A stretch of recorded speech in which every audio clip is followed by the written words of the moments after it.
رضامندی کی آنکھ ہو تو اسے کوئی عیب نظر نہیں آتا، جب ناراض ہو جائے تو اسے صرف برائیاں ہی برائیاں نظر آتی ہیں۔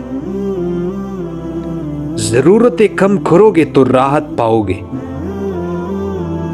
جو تمہارے ایسے اوصاف بیان کرے جو تم میں نہ ہو، وہ تمہارے ایسے عیوب بھی بیان کرے گا جو تم میں نہیں۔ اگر تم اپنے نفس کو حق میں مشغول نہ کرو گے تو وہ تم کو باطل میں مشغول کر دے گا۔ سخاوت دنیا و آخرت کے عیبوں کو ڈھانپ لیتی ہے۔ مخلوق میں سب سے زیادہ ہمدردی کے قابل وہ ہے جو تنگحالی کے باوجود ہمت سے زندگی بسر کرتا ہے۔ چونکہ جاہل کو اس بات کا یقین ہوتا ہے کہ وہ عالم ہے، اس لیے وہ کسی کی بات نہیں مانتا۔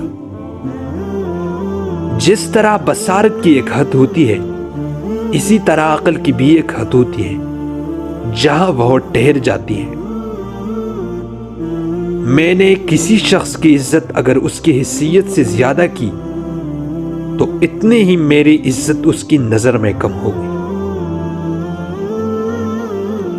جو غصہ کی بات پر غصہ نہ کرے وہ گدھا ہے، اور جو منانے پر نہ مانے وہ شیطان ہے۔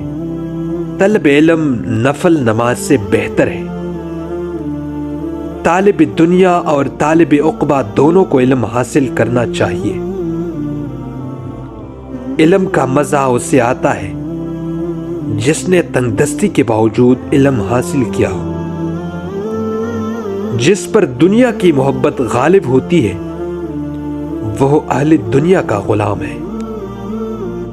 تقوی اور بردباری علم کا زیور ہے۔